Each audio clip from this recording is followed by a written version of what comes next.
네, 안녕하세요. 증권맨입니다. 오늘 코스피는 0.53% 상승, 코스닥도 0.73% 나란히 상승 마감을 했습니다. 굉장히 중요한 자리였고요. 코스피의 차트를 보시면 상대적으로 좀 견조하게 이런 식으로 수렴의 과정을 좀 거쳐가고 있고, 이렇게 이제 수렴 구간에서 힘이 응축된 다음에 힘이 상방으로 좀 작용을 하게 될지 하방으로 힘없이 좀 떨궈지게 될지 이 부분 좀 중요하게 좀 바라봐야 될 것 같고요. 이 힘이 끝바닥에서 방향이 위로 갈지 아래로 갈지에 대한 부분은 아마도 미국 증시에 달려 있겠죠. 미 증시 차트를 잠깐 보고 넘어갈까요? 이렇게 보시면 일단 지금 그냥 시장이 기댈 데가 없다 보니까 그러니까 시장의 큰 흐름 자체는 상방을 원하고 있습니다. 유동성 장세도 이렇게 미지근하게 마무리가 되지는 않을 거라고 저도 보고 있기 때문에 시장은 위로 좀 가려고 생각을 하고 있는데, 가장 중요한 이 모멘텀이 없어요. 모멘텀이 있어야 시장을 좀 폭발적으로 위로 끌어올릴 수가 있는 거고, 이 모멘텀은 지금 유일하게 하나 있는 경기부양책인데 이 부분이 생각보다 좀 계속해서 늦어지고 있죠. 어제 밤에도 그리고 오늘도 계속해서 합의에 대한 부분이 이제 이루어질 텐데, 지금 공화당과 민주당이 계속해서 줄다리기를 하고 있는 상황이고요. 이번에 이제 합의가 좀 되지 않는다라고 하면 일시적으로 좀 실망 매물은 좀 쏟아질 수 있겠지만, 어찌됐건 언젠가는 합의가 될 부분이기 때문에 대선이 이제 대선 전에 되느냐 대선 끝나고 되느냐의 부분이라서 이제 경기부양제 합의에 실패를 하더라도 생각하기 싫은 이런 정도의 어떤 급락이 나오기보다는 일시적인 좀 조정 후에 빠르게 또 제자리를 찾아가지 않을까, 저는 일단 시장에 대해서 뷰를 그렇게 가지고 있고요.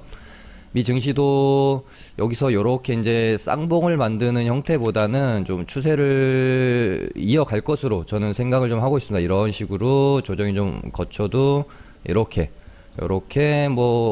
전체적인 사이클로 보면 박스권 장세로 쭉 좀 이어지다가 대선이 끝나는 시점과 좀 맞물려서 다시 한번 상승 흐름을 좀 탈 수 있지 않을까.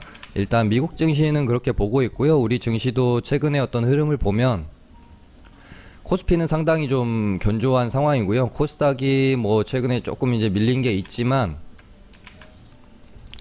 바닥을 슬슬 좀 잡아가려는 시도를 하고 있다라고 좀 보여지고요. 이렇게 보면은 한 800포인트와 요 정도 박스권 구간 안에서 이렇게 당분간 흐름이 좀 지속이 되지 않을까, 그렇게 좀 보고 있습니다. 어찌됐건 미 증시도 그렇고 우리 증시도 그렇고 뭔가 시장을 폭발적으로 부양시킬 만한 모멘텀을 좀 기다리면서 위아래로 그냥 변동성만 가져가고 있는 상황으로 저는 좀 이해를 하고 있습니다.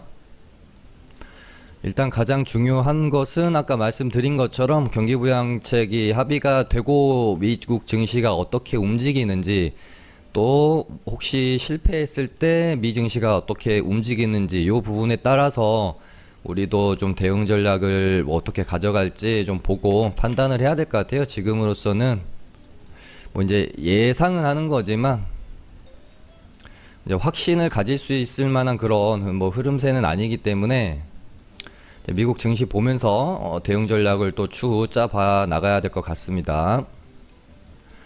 오늘 저희 리딩방 이제 매도한 종목은 없었어서 오늘 시장 흐름 바로 좀 살펴보도록 할게요. 일단은 상한가 들어갔던 종목들 중에서 오늘 대한과학이랑 아까 수산중공업 이렇게 두 종목 정도가 테마를 좀 가지고 거래도 어느 정도 터져주면서 이제 내일이나 앞으로 매매를 좀 해볼 수 있을 만한 종목이 아닌가 싶고요.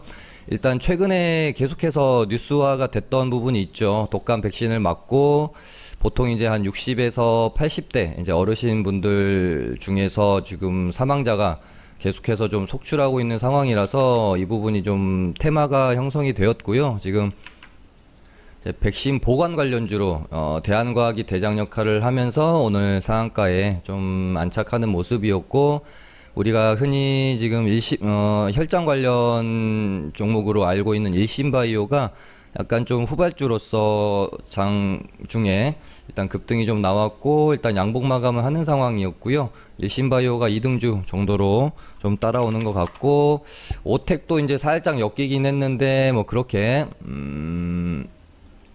관심권에 둘만한 그런 상승세는 아닌 걸로 보여지고요. 일단 요 테마 안에서는 대한과학만 좀 보고 매매를 대상으로 관종으로 좀 삼아 보시면 될 것 같습니다. 오늘 나온 상한가 혹은 재료 중에서는 가장 강한 뭐 대장 재료였다. 저는 그렇게 보고 있고요. 그 다음에 이제 수산중공업이 올라왔는데 이제 예전에 정세균 좀 총리 관련주였고요. 지금 서울시장 출마설이 돌아가지고요. 수산중공업이 상한가를 좀 기록을 했고 뭐 관련주로는 알루코라는 종목도 있는데요. 최근에 이제 시장을 보시면 시장이 아주 강하고 거래 대금이 많이 쏠릴 때는 뭐 이제 이렇게 테마가 하나 형성이 되면 관련주들이 너도 나도 막 급등을 하면서 엎치락 뒤치락 하기도 많이 했고요.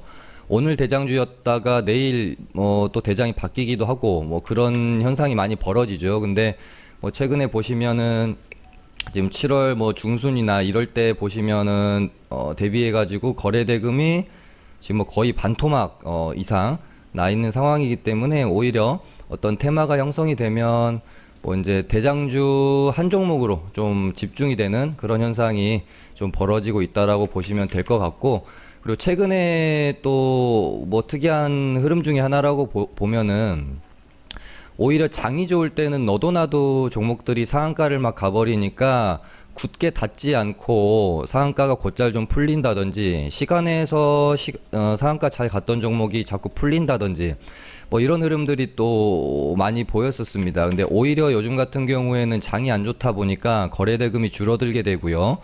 오히려 하루에 생겨나는 한두 가지의 대장 테마의 대장주들이 상한가를 가게 되면 뭐 그렇게 어렵지 않게 좀 상한가를 가고 시간에서 요즘은 장난질 치는 경우가 좀 거의 없고요. 다음날 갭도 좀 잘 뜨는 편이고요. 그래서 최근에 이제 뭐 이제 보통 상한가 따라잡기 좀 트레이딩 하시는 분들은 많이 하시잖아요. 오히려 최근이 상한가 따라잡기 하기에는 좀 더 수월하다. 그렇게 좀 말씀을 드릴 수 있을 것 같습니다. 예전에는 방송에서 제가 상따 이야기를 참 많이 했었었는데 괜히 이제 초보분들이 유입이 최근에 주식시장이 많기 때문에 뭐 상따가 뭔가 해보고 찾아보시고 하시다가 괜히 또 접근해서 또 손실 보시는 일이 많을 것 같아서 상따 관련해서는 제가 언급을 좀 자제한 지가 좀 됐어요. 이제 이 상따라는 것은 상한가가 들어가는 종목들을 미리 좀 따라잡기 해서 그 다음날 갭을 먹는 매매법인데 이제 초보분들 들으시라고 이제 관련해서 하나 말씀드리면 이 상따는 현존하는 주식시장에 어떤 여러 가지 기법이 있을 텐데 그 기법 가운데서 가장 난이도가 높은 기법이 아닌가 그렇게 좀 보여집니다.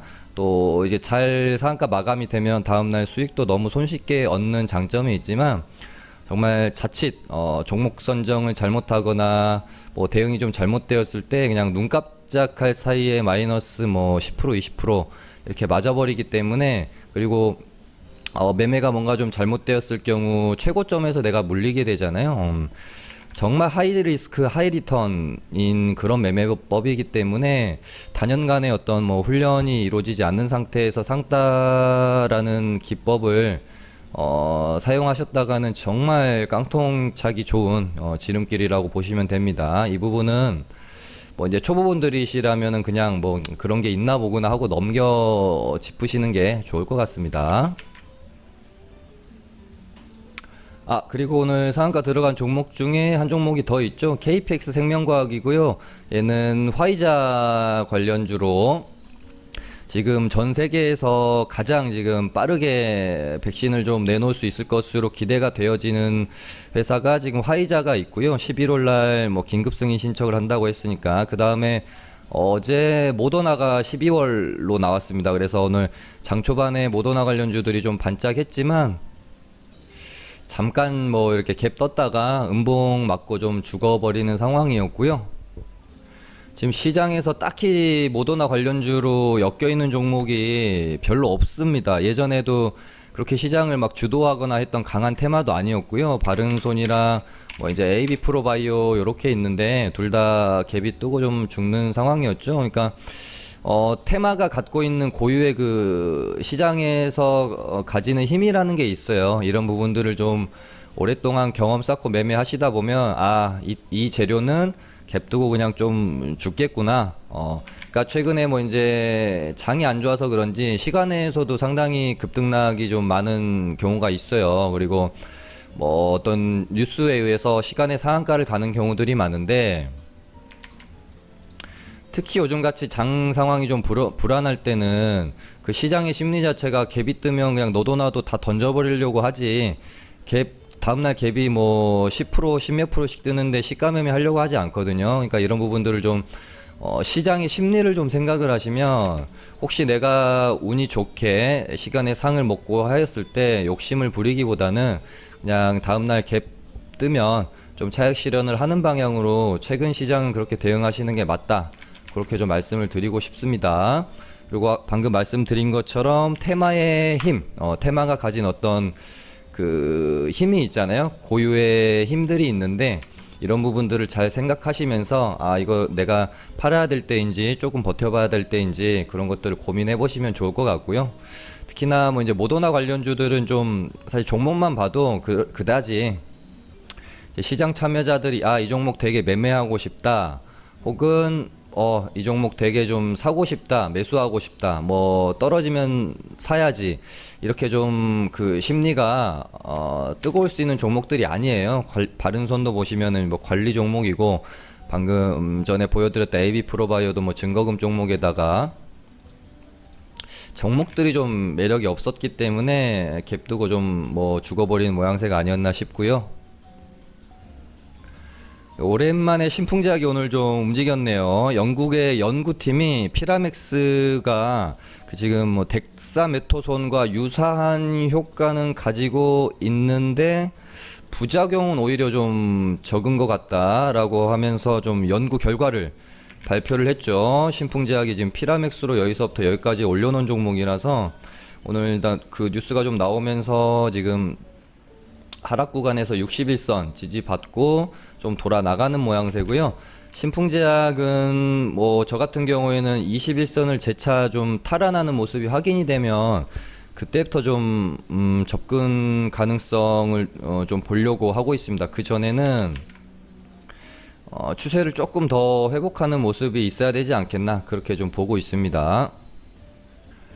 이제 말 나온 김에 최근에 이제 진혼생명과학도 문의가 좀 뭐 이렇게 좀 많이들 오셔가지고 한번 다뤄드리면,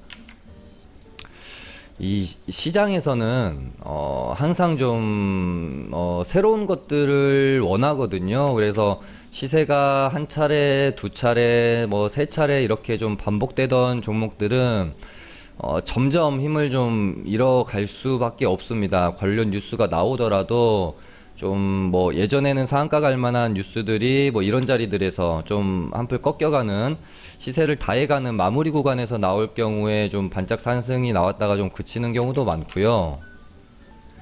특히나 최근같이 이제 시장이 좀 상당히 불안하고 뭔가 좀 많이 고점에 있는 상황에서는 종목들도 마찬가지예요.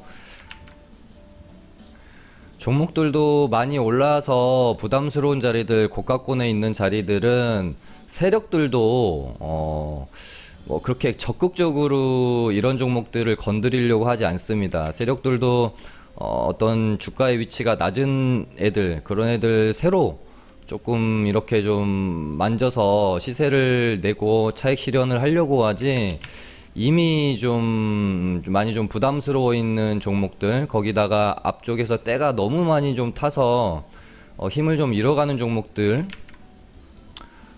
뭐 이제 세력 입장에서도 좀 매력적이지 않죠. 물론 뭐 기존에 이제 어떤 컨트롤하는 세력들이 뭐 나머지 좀 설거지 파동이 나올 수는 있겠지만, 이런 자리들은 이제 좀 조심을 해야 되지 않을까, 그렇게 좀 보여져요. 아무튼 그 시세를 내고 나서 우리가 조정 구간에서 접근 관점을 가져볼 수 있는 어떤 모양새는 이런 모양새죠. 시세를 한번 내고, 시세를 낸 것의 뭐 절반 값이나 3분의 1 값 것을 훼손하지 않고 이런 식으로 횡보를 치는 종목들, 이런 종목들이 길을 모은 다음에 다시 갈 가능성이 높죠.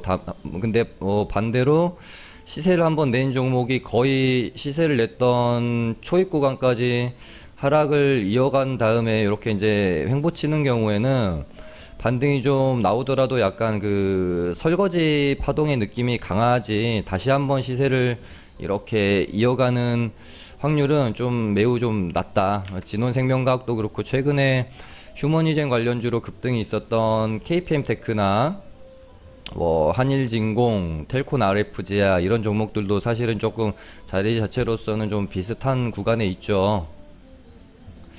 뭐 휴머니젠 관련주들도 뭐 이제 제 생각에는 관련 뭐 휴머니젠 관련 호재가 나오더라도 좀 좀 어느 정도 좀 반짝 슈팅으로 좀 끝나지 않겠느냐. 앞으로도 뭐 단기 반등이 좀 나올 여력은 있겠으나 이 추세를 돌리기에는 좀 힘들 수 있겠다, 그렇게 좀 보여집니다. 얘네가 다시 가는 모양새가 좀 나오려고 해도 이런 식으로 이제 질질 끌면서 61선이 올라오길 기다렸다가 이런 구간에서 이렇게 흐름을 다시 만들어 가더라도 아마 시간이 좀 필요할 것으로 보여집니다. 지금 자리는요. 텔콘 RF 제약은 뭐 거의 뭐 이제 시세를 냈던 초입 구간까지 떨어진 상황이라서 얘는 뭐 KPM 테크보다는 좀 덜 밀릴 수는 있을 것 같습니다. 아무튼 요 구간에서 시간은 조금 필요할 것 같다. 두 종목 다. 뭐 이제 지금 코로나 치료제 혹은 백신 관련해 가지고 시세를 한번 크게 냈던 종목들을 계속해서 보고 있는데요. 자리들이 거의 다 좀 마찬가지입니다. 최근에 보면 이제 개별적으로 움직이는 종목들은 있을 수 있겠지만 예전만큼, 그러니까 방송에서 계속해서 언급 드리고 있는 부분이고요. 예전만큼의 어떤 그 파괴력, 시장에서의 힘은 조금 계속해서 줄어들 수밖에 없겠다. 다시 한번 코로나 치료제 백신 관련주들이 움직일 때는 뭐 진짜로 이제 화이자나 뭐 모더나, 중국의 시노백 같은 경우는 조금 시장에서 그렇게 신뢰를 갖지 못해서 그런지 뭐 관련주들이 좀 움직임이 없는 느낌이고요. 지금 뭐 가장 좀 핫할 수 있는 부분은 결국에는 이제 미국 쪽의 기업들 중에서 뭐 이제 아스트라제네카라든지요, 이런 기업들 중에 뭐 한 군데에서 뭐 승인을 좀 받아낸다라든지 이제 그런 부분이 다시 한번 코로나 관련주들은 한번 시장에서 뜨거워질 수 있는 재료가 될 것 같고, 그렇게 되면은 뭐 이제 가장 뜨거울 수 있는 부분은 화이자나 뭐 모더나가 개발하는 이제 뭐 이제 생산해낼 백신의 그 이제 우리나라의 어떤 기업이 뭐 업무 협약을 했다든지 뭐 CMO 업체든지 어딘가에서 뭐 이제 생산을 좀 하기로 했다든지 일부 물량을요, 뭐 그런 뉴스가 나오게 되면 아마 좀 어마어마한 급등이 나올 수 있지 않을까, 그렇게 좀 보여지고요. 일단 뭐 말씀드린 것처럼 뭐 이제는 뭐 임상, 일상, 뭐 이제 개별적으로 산발적으로는 급등이 좀 있을 수는 있겠지만 예전같이 아주 그렇게 시장을 주도할 만한 폭발성은 이제는 좀 줄어들지 않을까 싶어요. 계속해서 좀 말씀드렸던 부분인데 뭐 특히나 뭐 전임상, 동물 실험, 뭐 임상 1상, 뭐 2상, 뭐 몇 배 효과가 있었다더라, 이런 뉴스는 이제는 시장에서 그렇게 먹히지 않을 가능성이 좀 높지 않을까, 그렇게 보고 있고, 그 관련 이제 지금까지 코로나 뭐 치료제나 백신 임상 소식 같은 것들로 시세를 많이 냈던 종목들은 이제는 사실상 조금 끝물일 가능성이 높기 때문에 좀 조심해야 될 필요가 있다라고 좀 생각을 하고 있네요. 지금 뭐 다이노나가 삼성바이오로직스랑 치료항체 CDMO를 체결했다는 소식이 나오면서 또 금호 HT도 갭 높게 띄우고요. 시가 뭐 15%, 고가 17% 만들고, 아까 말씀드린 것처럼 여러 가지가 같이 좀 개가 흘러가고 있죠. 뭐 일단 갭 뜨면은 지금 시장 상황이 좀 불안하기 때문에 갭 띄우고 뭐 이렇게 가다 시세를 이어가는 경우보다는 이런 식으로 차익 실현 매물이 대량 나오는 경우가 많고요. 뉴스 자체도 최근에 그 웬만큼 강한 뉴스 혹은 새로운 뉴스, 요 부분이 제가 좀 말씀드리고 싶은 주목해야 될 부분이 될 것 같은데, 시장에서는 항상 새로운 걸 원합니다. 이 새로움이라는 것은 그만큼 강력한 힘을 가지는 것이고요. 오래된 것들, 계속해서 재탕되는 것들, 이런 것들은 방금 말씀드린 대로 시세가 이어질 확률보다는 좀, 죽을 확률이 높아요. 그래서 이 뉴스에 대한 어떤 해석, 뭐 이런 부분들도 제가 방송하면서 가장 좀 중요하게 다뤄드리는 부분이 뉴스이기 때문에 계속 방송 시청하시면서 아 이런 장에 이런 뉴스들은 이런 경우가 좀 많구나, 뭐 이런 뉴스는 시장을 주도할 만큼 좀 강한 재료가 되는구나, 아 이런 뉴스는 그냥 좀 약하게 받아들여지는구나, 이런 것들을 저랑 같이 좀 그냥 매일매일 방송 라디오처럼 들으시다 보면 언젠가는 좀 경험이 좀 많이 쌓여지시지 않을까, 그렇게 좀 보고 있습니다.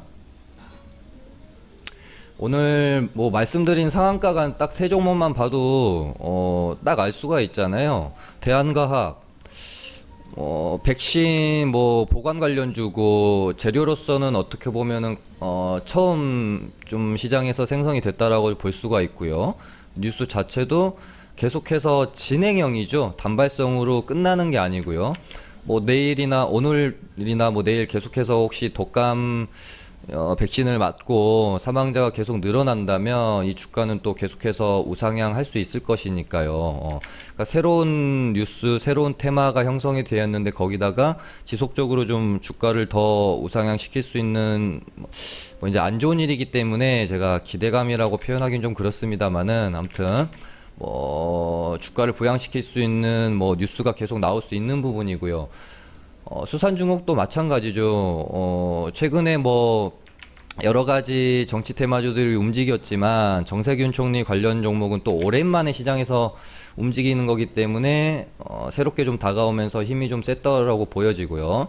KPX 생명과학도 재료로서 지금 전 세계에서 가장 앞서가고 있는 화이자 관련주이기 때문에 이렇게 좀 강하게 거의 이제 두 번째 상한가까지 갈 수 있는 원동력이지 않았을까, 그렇게 좀 보여지기 때문에 이 뉴스를 잘 좀 읽고 해석하는 능력을 기르시면 매매하시는 데 많이 도움이 될 거라고 생각을 합니다. 그 다음에 빅히트 이야기를 또 오늘 안 할 수가 없을 것 같고요. 빅히트 관련해서는 사실상 뭐 조금이라도 이 종목에 대해서 좀 공부를 해보고 해보셨으면 이날이 됐건 뭐 지금 계속 됐건 매매를 할 사실은 일이 없는 종목이다라는 것을 뭐 조금만 좀 공부를 해보셨으면은 아실 수 있었을 텐데 좀 안타까운 측면이 있네요. 이 종목이 그 상장하기 전에 적정 시가총액으로 평가받던 게 한 4조 정도 됩니다. 근데 이 4조짜리가 상장 당시에 고가로 치면은 한 11조까지 형성이 좀 되었고, 지금 상장 날 고가에서부터 오늘까지 거의 반토막이 났는데 아직도 6조입니다. 뭐 이제 단순히 뭐 기업 가치가 고평가됐기 때문에 매매를 하지 말아야 된다 이런 것보다도 상장하고 나서 나와야 될 물량이 사실 좀 너무 많아요. 지금 어찌됐건 보호회수가 최고 짧게 걸려 있는 게 15일에서부터 한 달, 물론 이제 6개월까지 걸려 있는 것도 있지만 15일에서 그러니까 상장하고 15일 이후로부터 15일부터 1개월 안으로 지금 출회될 것으로 보여지는 보유회수 물량이 한 152만 주 정도 돼요. 지금 뭐 개인 투자자들만이 다 물려 있는 게 아니라 어찌됐건 청약하고 지금 보유회수에 걸려 있는 기관들도 뭐 지금 뭐 공모가 밑으로 자칫하다가는 지금 떨어질 상황이 있는 거죠. 자, 그러면 이제 앞으로 어떻게 해야 될 것인가에 대해서 말씀을 좀 드려야겠죠. 일단 제일 가까이 있었던 카카오 게임즈의 사례를 한번 보면서 말씀을 좀 드려보려고 해요. 카카오 게임즈가 12일날 보호회수가 대량으로 풀리면서 시가가 마이너스 14% 시작을 했고요. 종가가 마이너스 한 7% 정도로 뭐 이제 낙폭에 비하면 일단은 좀 양봉 마감이 되어졌고, 다만 여기서 또 이제 다시 재차 하락 흐름이 나왔고, 이 가격대를 좀 그래도 나름 지켜주면서 이제는 이 가격대에서 크게 벗어나지 않고 횡보를 좀 오랜 시간 하지 않겠느냐, 그렇게 보여집니다. 그러다가 어느 순간 이 21선을 올라타는 시기가 올 거고요.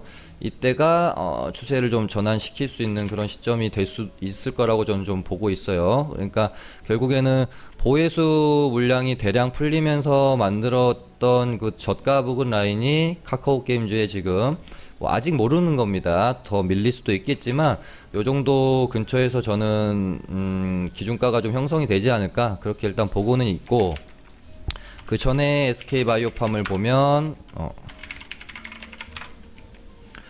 SK바이오팜도 상장 후에 줄곧 계속해서 이제 하향 곡선을 좀 그리고 있다가 얘네도 보면 26만 9,500원이 최고가였죠. 그러면은 저가가 거의 한 48%니까 50%, 딱 50% 정도라고 보시면 되겠네요. 반토막이 나고서야 어느 정도 저점을 좀 만들어내고 지금 21선 회복하고 좀 흐름을 돌리려고 하는 과정에 있죠. 그래서 뭐 어젠가요? 엊그제가 방송에서 한번 말씀드렸었는데, 보통 이제 상장하고 나서 최고가 대비 한 반토막 정도 나면 뭐 바닥을 잡는다라는 개념보다는 어느 정도 기술적 반등은 좀 나와주는 경우가 좀 있는데, 빅히트는 조금 이제 다른 경우가 뭐냐면 이 반토막이 나는 게 너무 그 빠른 시간 안에 반토막이 났다, 이렇게 되면은 조금 더 추가 하락의 가능성은 있을 수 있겠다, 그렇게 좀 볼 수밖에 없을 것 같고요. 일단 빅히트를 뭐 요날 뭐 청약 전에 좀 가지고 계셨던 분들은 그냥 지금 뭐 팔기는 이제는 좀 늦었다라고 보여지고요. 마찬가지로 뭐 신규 상장하는 날 뭐 고가에 물리신 분들도 지금 대응하기는 이미 이제 늦어버렸죠. 지금은 뭐 손절할 타이밍은 아닌 것 같고, 손절하시려면은 이때 하셨어야 되죠. 지금은 그냥 조금 시간이 걸리더라도 갖고 계셔야 될 구간이라고 보여지고요. 손절이 의미 없는 자리입니다. 그래서 이제 빅히트 보혜수 물량이 쏟아지는 게 뭐 한 달 후로 우리가 생각을 하게 되면 11월 15일 정도가 되겠죠. 그렇게 되면 이제 앞으로도 시간이 조금 남아있기 때문에 아마 조금 더 추가 하락할 가능성과 추가 하락한 후에 꽤 오랜 시간 정도 이렇게 횡보 칠 가능성이 저는 좀 높다라고 보여지고요. 보혜수 물량이 풀리는 시점까지 얘가 시총 한 4조까지 떨어질까? 만약에 다음 이제 11월 15일 보혜수 물량이 대량 좀 풀리게 되는 그 시점에 만약에 이 빅히트가 시총이 한 4조 정도까지 만약에 떨어지게 된다라면 이때는 오히려 저는 좀 추가 매수할 타이밍이지 않겠느냐, 그렇게 좀 보고 있습니다. 그래서 혹시 물타기를 하실 분들은 지금 가격보다 조금 더 기다렸다가 11월 조금 11월 정도 지나서 11월 초부터 한 중순까지 흐름을 지켜보면서 하시는 게 조금 더 리스크 관리가 되어지는 추가 매수가 아닌가, 그렇게 좀 보고 있습니다. 그 다음에 지금 중국이 이제 코로나 때문에 이렇게도 우리가 전 세계가 힘들어하고 있고, 특히 우리나라는 뭐 코로나 전에는 황사 때문에 힘들었잖아요, 중국 때문에. 근데 이젠 또 코로나가 조금 이제 잠잠해지니까 다시 또 중국이 공장을 돌리기 시작했고, 지금 황사 관련된 뉴스가 또 좀 있습니다. 그래서 관련주인 뭐 크린앤사이언스 정도 제가 좀 보고 있는데, 차트도 좀 괜찮고 한번 재료 삼아서 지켜볼 만하다라는 생각이 들어서요, 한번 방송 통해서 소개시켜 드리는 거고, 그 다음에 지금 뭐 파세코라는 종목이 오늘 굉장히 좀 괜찮은 좋은 상승이 있었는데, 얘가 예전에 그 창문형 에어컨을 히트를 한번 쳐가지고 시세를 좀 많이 냈던 적이 있거든요. 아무튼 그랬는데 이번에는 지금 파세코가 캠핑용 난로가요. 저도 캠핑을 좀 좋아해서 자주 다니는데 파세코가 만든 캠핑용 그 난로가 있는데 요게 지금 뭐 구할래야 구할 수가 없다고 해요. 그래서 이게 또 요즘 캠핑이 굉장히 또 대세잖아요. 그래서 모멘텀이 혹시라도 될 수 있기 때문에 한번 재료 매매 삼아서 한번 지켜보고자 방송에서 또 한번 제가 소개시켜 드리는 거고요. 뭐 이런 상태에서 접근하기는 조금 부담스럽고 음봉 2개 정도 떨어졌을 때 혹시 한번 접근하는 전략 가져가 봐도 괜찮을 것 같다. 그렇게 좀 보고 있고요. 그다음에 이제 곧 있으면은 뭐 미국의 블랙 프라이데이랑 중국의 광군제가 다가옵니다. 그래서 보통은 이제 10월 한 말서부터 움직임이 있는 경우가 있었는데 지금 좀 보고 있는 종목은 제가 신세계를 좀 보고 있어요. 지금 이마트랑 뭐 SSG 닷컴을 운영을 하고 있기 때문에 지금 본 종목들 중에는 차트적으로는 좀 제일 괜찮지 않나 그렇게 보여서 신세계 한번 짧게 소개를 시켜드리고 오늘 좀 방송 이렇게 마무리해 보도록 하겠습니다. 감사합니다.